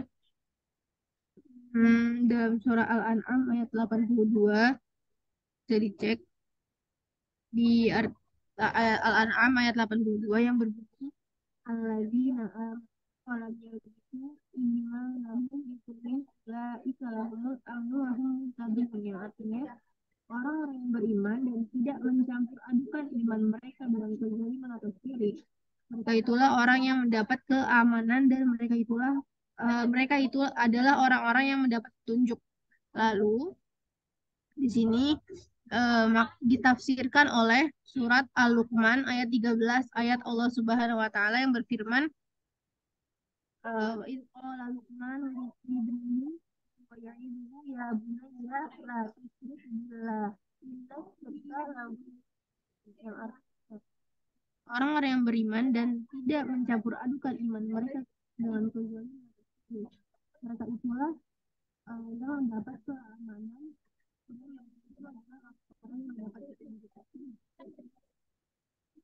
Jadi contohnya di situ ada seperti itu, dari ayat ke ayat itu sama gitu.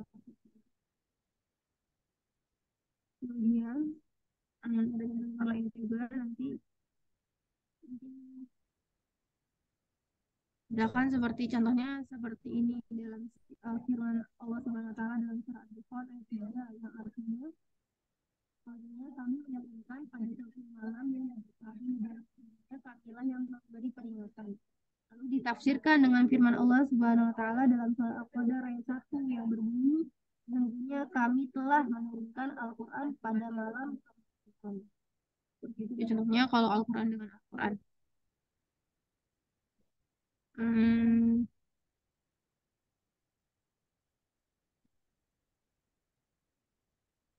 Lalu untuk kalau dengan hadis, apa tadi dengan hadis ya? Hadis itu wallahu alam, tapi menurut sepengetahuan bahwa hadis itu kan berfungsi untuk apa ya, untuk melengkapi gitu, untuk melakukan penjelasan terhadap makna Al-Quran yang belum lengkap. Jadi mungkin seperti itu ya gambarannya. Untuk contohnya belum menemukan gitu, tapi intinya hadis itu kan berfungsinya untuk menjelaskan dari penjelasan ayat Al-Quran yang belum dijelaskan lagi gitu dalam Al-Quran. Nah, terus kalau misalkan para tabiin tadi sendiri itu kan pasti para tabiin telah mengambil ilmu dari para sahabat dan Rasulullah SAW. Jadi kata yang ditafsirkan juga itu tentunya mengambil dari para ilmu yang sahabat dan Rasulullah gitu. Seperti itu sih untuk contohnya sendiri.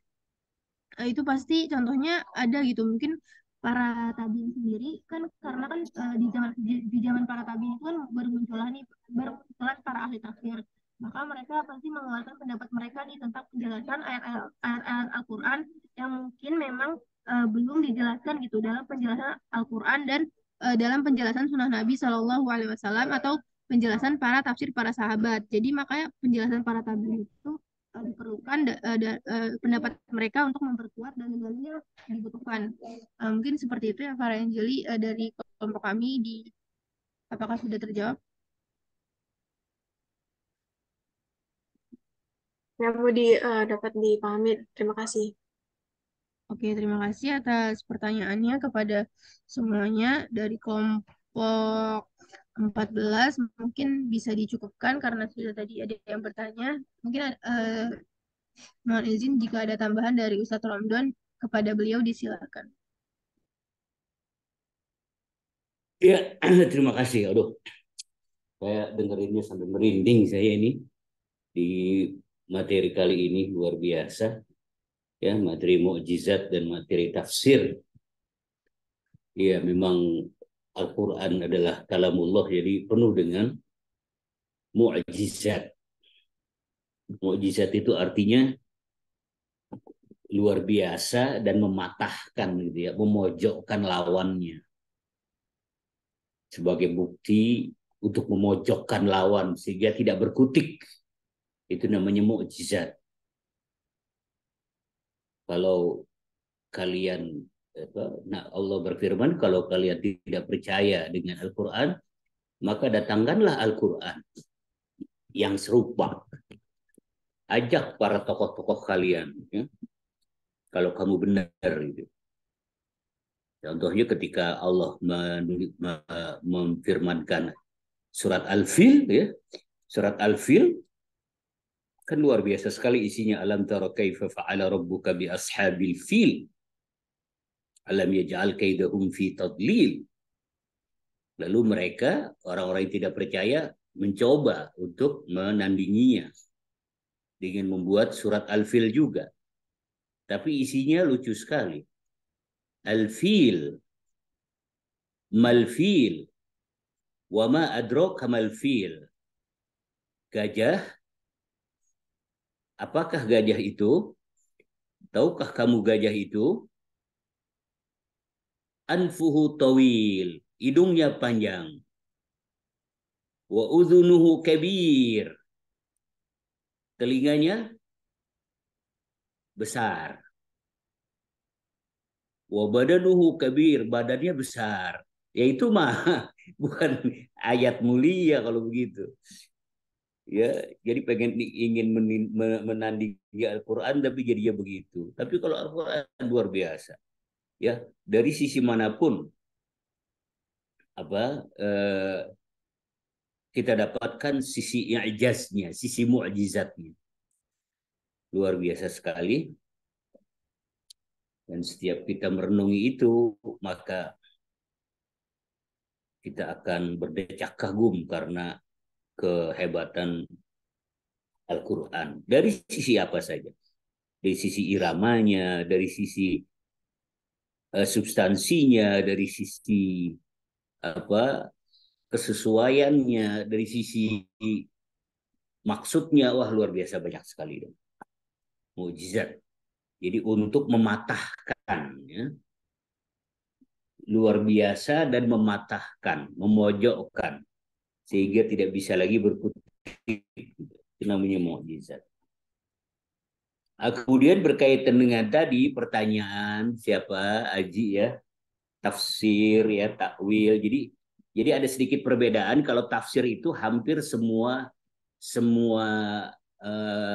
ayat itu bisa ditafsirkan, dijelaskan. Karena kan tafsir itu artinya menjelaskan.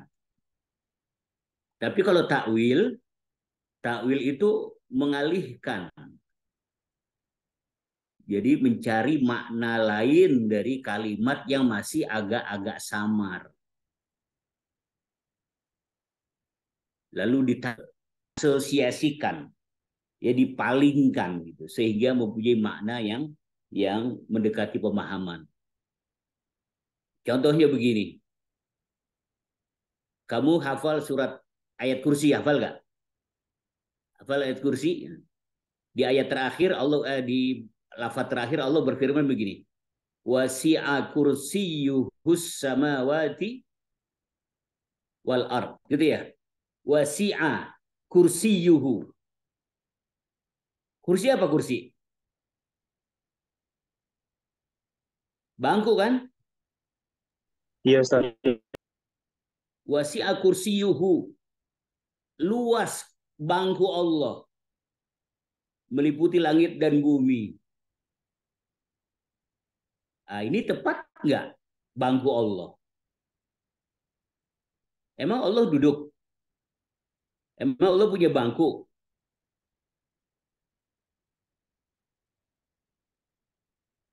Nah, jadi kursi di sini bukan diartikan dengan tempat duduk atau bangku, tetapi ditakwilkan, dialihkan kepada makna yang sesuai dengan konteks ayat itu. Maksud kursi di sini adalah kekuasaan. Itu namanya takwil.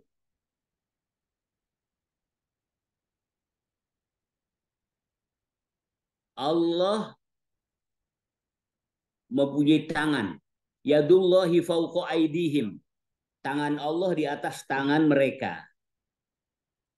Yad kan artinya tangan, ya, yadun. Yadun tangan.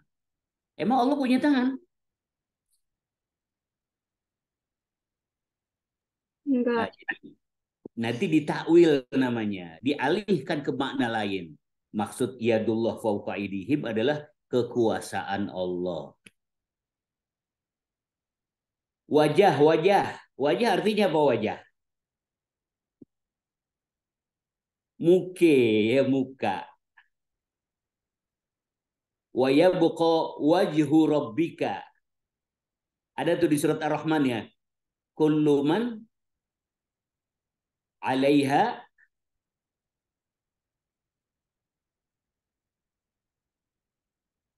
apa enggak surat Ar-Rahman? Kullu man 'alaiha.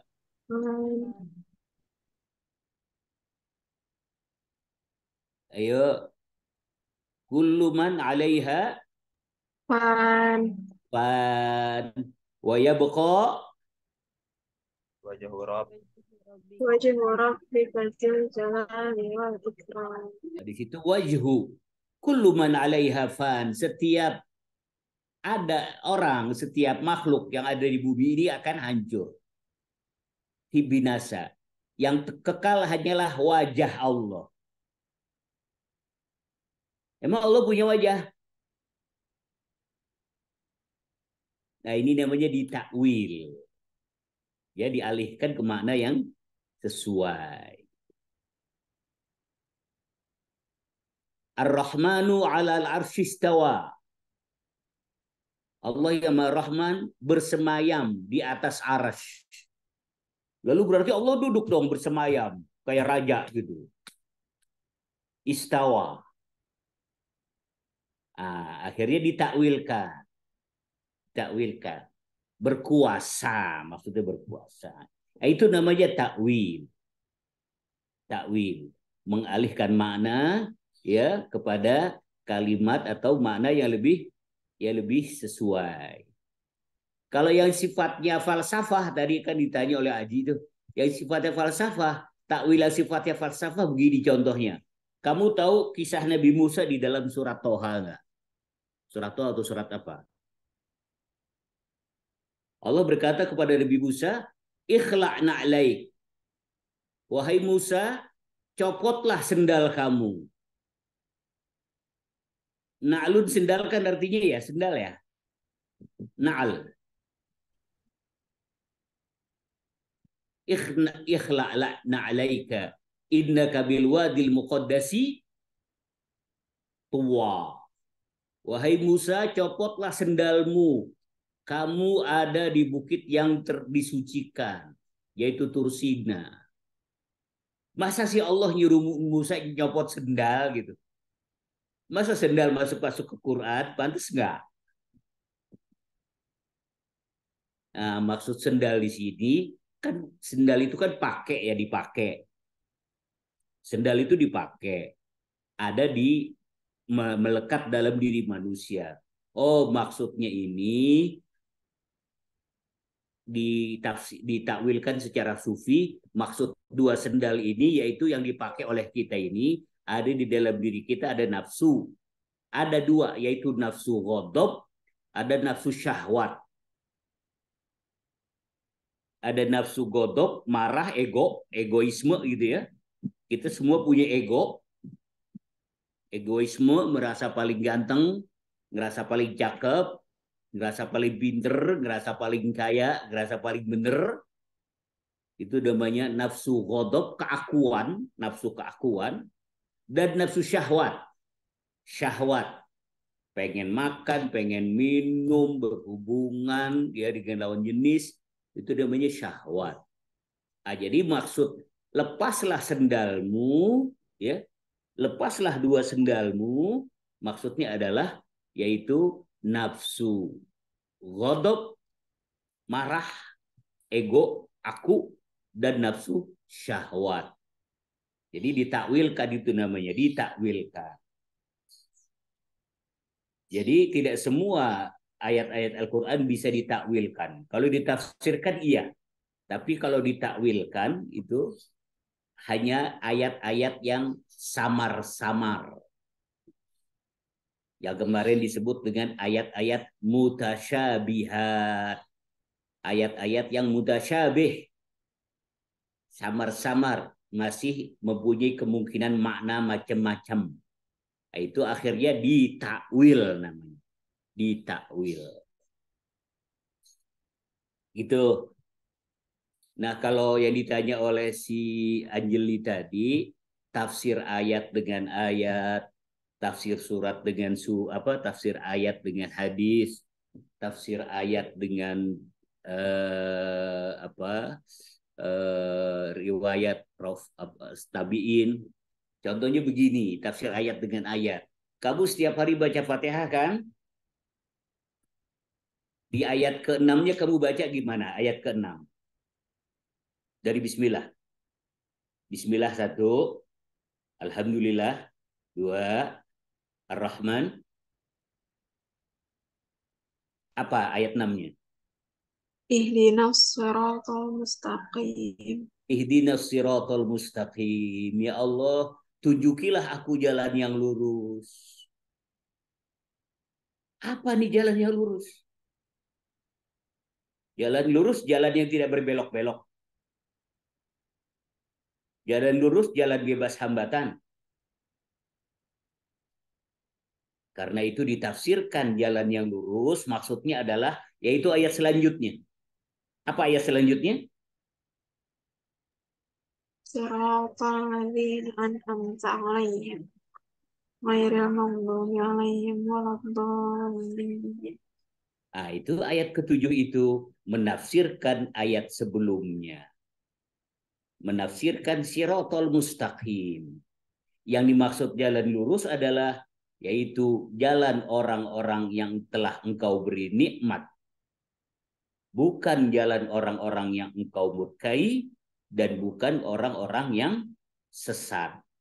Nah, itu ayat ke-7-nya itu namanya tafsir ayat untuk ayat sebelumnya. Termasuk siratal ladzina an'amta alaihim. Artinya apa? Apa? Siratal ladzina an'amta alaihim. Apa artinya? Usah nggak bisa Apa? Yaitu Jalan orang yang telah engkau beri nikmat kepadanya. Iya, yaitu jalan orang-orang yang telah engkau beri nikmat kepadanya, gitu ya. An'amta alaihim, orang-orang yang kau beri nikmat padanya. Ayo. Apa maksud orang-orang yang kau beri nikmat? Orang yang Allah beri nikmat adalah orang-orang kaya. Pejabat. Jokowi. Gibran. Siapa maksud an'amta alaihim? Siapa maksud orang yang diberi nikmat? Ini ditafsirkan. Tapi agak jauh yang menafsirkan dia itu di surat apa? Di surat An-Nisa. Di surat An-Nisa ayat 69. Dan ini biasa dibaca atau didengarkan oleh kamu dalam doa sholat taraweh. Nanti kita taraweh, biasanya ada doa setelah taraweh. Namanya doa apa tuh? Doa apa kalau setelah taraweh istilahnya? Tahu nggak? Yang gini, Allahumma ja'alna bil imani kamilin, walil faraidi muaddin, walis salati hafizin, walis zakati fa'ilin. Pernah denger nggak? Doa kamilin Pernah, Ustaz. Ustaz. Doa kamilin. Kalau nggak tahu doa kamilin berarti nggak pernah sembahyang terawih. Di dalam doa kamilin, ujung-ujungnya biasanya kamu dengar begini. Ma'alladzina an'amta alaihim minan nabiyyin was-siddiqin wasyuhada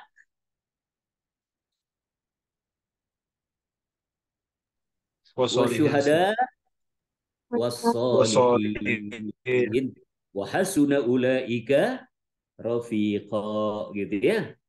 Nah, itu ayat dalam surat An-Nisa yang dimaksud an'amta alaihim, orang yang Allah beri nikmat adalah minan nabiyyin, para nabi-nabi, wasiddiqin, dan para sahabat-sahabat, wasyuhada, dan para pejuang yang mati syahid, wassalihin, dan orang soleh. Itulah an'amta alaihim. Jadi kalau kamu baca siratal ladzina an'amta alaihim, harus ingatnya ke nabi-nabi, ke sahabat-sahabat siddiqin, ke syuhada-syuhada, dan ke solihin-solihin. Itulah maksud siratal ladzina an'amta alaihim. Nah, itu namanya tafsir Quran bil Quran.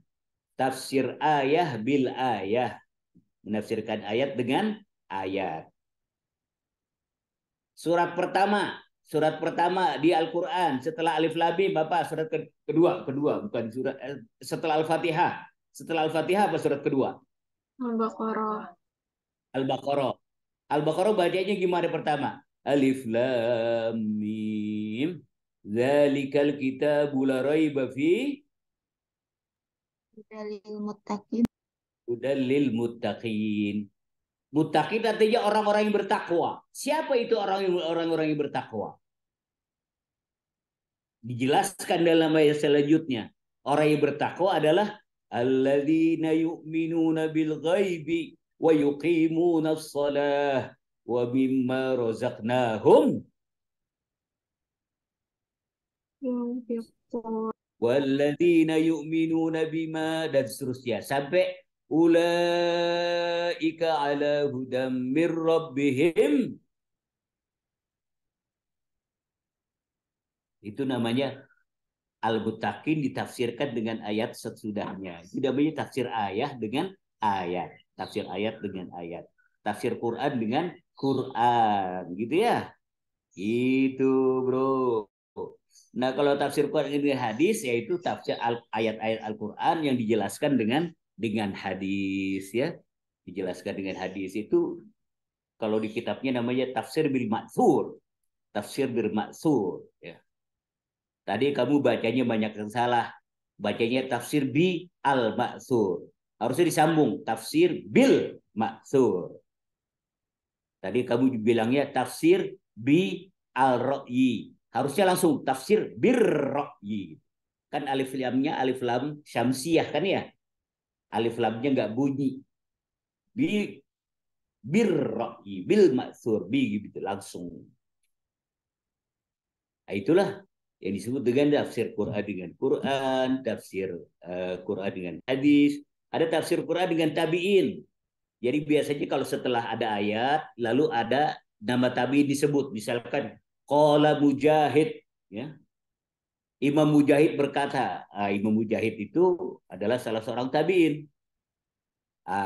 Ayat itu biasanya untuk ini. Gitu.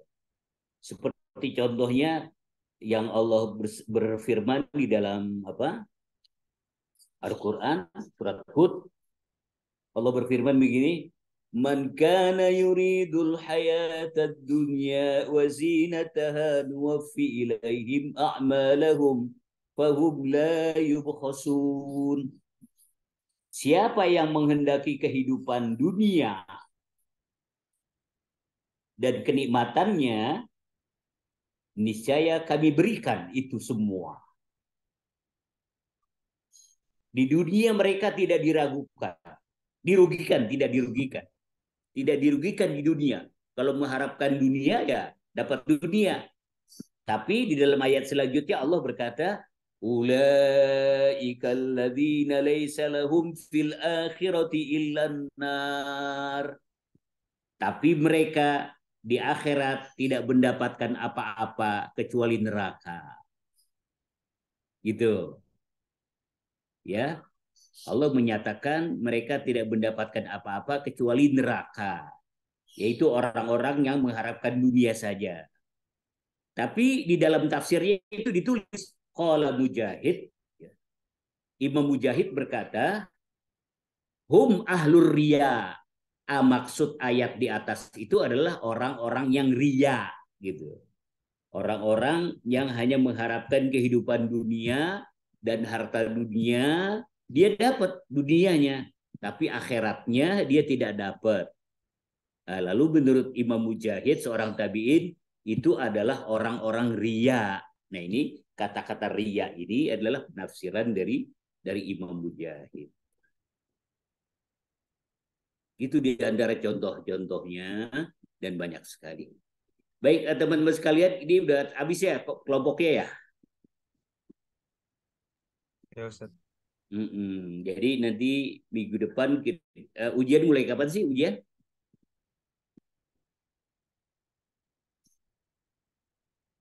Udah dapat jadwal ujian belum? Izin jawab Ustadz, kalau di kalender akademik tanggal 18 Ustadz. 8? 18. Ya nanti kita sepakati aja kapan gitu ya. Nanti PJ tolong WA saya. Puasnya seperti apa Ustaz? Ya? Puasnya mekanisnya kayak gimana Ustaz? Apa tuh?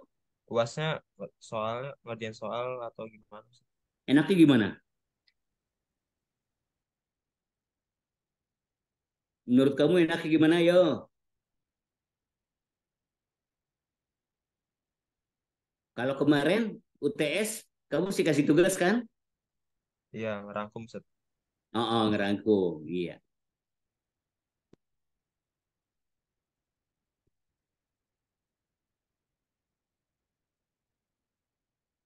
Ya nanti mungkin bentuk soalnya paling 1 lah.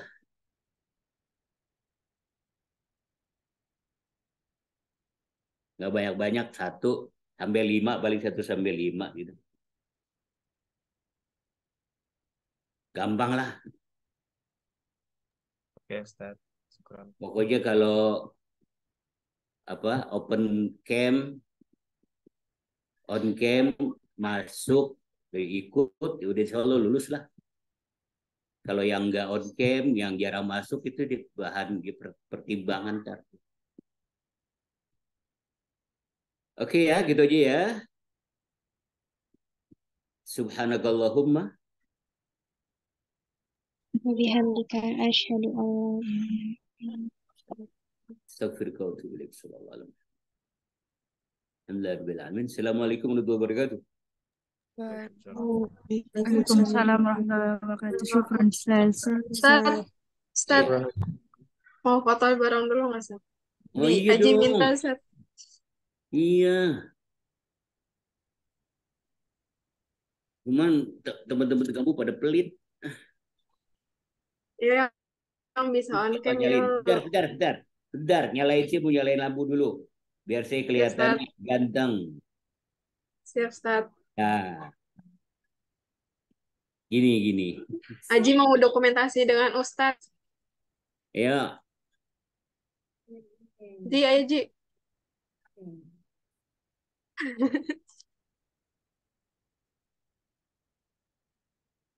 Ya udah. Izin ngambil dokumentasi ya, teman-teman semua. Yang mau on cam ditunggu. Oke, 1, 2, 3. Boleh deh reactionnya kalau ada yang mau ada reaction. 1, 2, 3. Lagi 1, 2, 3. Terakhir 1, 2, 3. Oke, syukran Ustaz dan teman-teman. Waalaikumsalam. Waalaikumsalam warahmatullahi wabarakatuh.